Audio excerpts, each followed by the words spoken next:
Learning objective.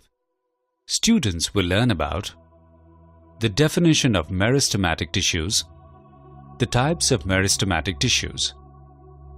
Carl Nageli was a Swiss botanist who introduced the concept of meristem in botany, which is a group of plant cells capable of continuous division. Meristematic cells are smaller in size and have thinner cell wall as compared to that of a mature plant cell.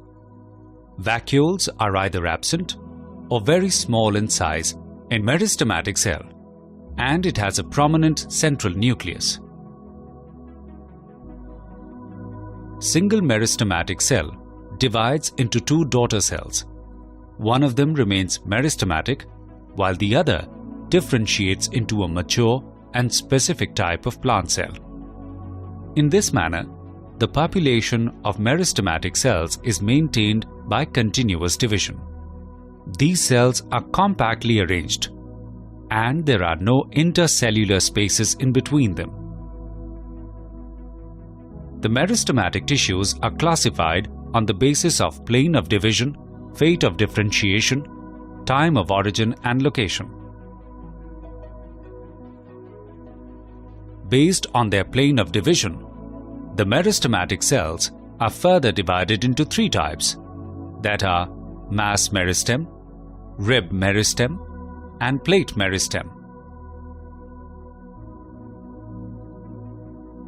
When the cells divide radially in all the planes and give rise to a mass of cells, they are called mass meristem. When the cells divide in an anticlinal plane, giving rise to a row of cells, it is called rib meristem. It increases the surface area of the organs. In the periclinal division, a cell divides to increase the number of layers to give rise to plate meristem. Depending upon the fate of differentiation of newly formed cells, the meristem is of three types, that are protoderm, ground meristem, and procambium. The protoderm is a layer of meristematic cells, where cells are differentiated to form the epidermis. On the other hand, the ground meristem is a layer of meristematic cells, where these cells differentiate into the hypodermis, the cortex, the endodermis, the pericycle, medullary rays, and the pith. In contrast to these, the procambium cells divide and differentiate into primary vascular tissues only that are primary xylem and primary phloem. Based on its time of origin, the meristem is classified into two types, primary meristem and secondary meristem. The meristem cells present at the apices of the root, the shoot, and the leaf primordia are called primary meristems. They originate in the tissues of embryo and remain active throughout the life of the plant.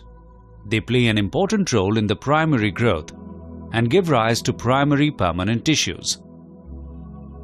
The meristematic cells that originated from de-differentiation of the permanent tissue to become meristematic are called secondary meristems. Hence, they play an important role in radial secondary growth and give rise to secondary permanent tissues. The interfascicular cambium and the cork cambium are well-studied examples of the secondary meristem. On the basis of their location, the meristematic cells are further classified into apical, intercalary, and lateral meristems. The apical meristem is formed from the primary meristem, which is located on the tips of shoots and roots, thus called as shoot apical meristem and root apical meristem, respectively. It increases the length of a plant.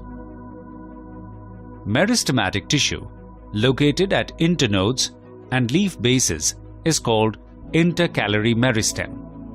Lateral meristems are located along the longitudinal axis of a plant. The cork cambium and the vascular cambium are well-studied examples of lateral meristem.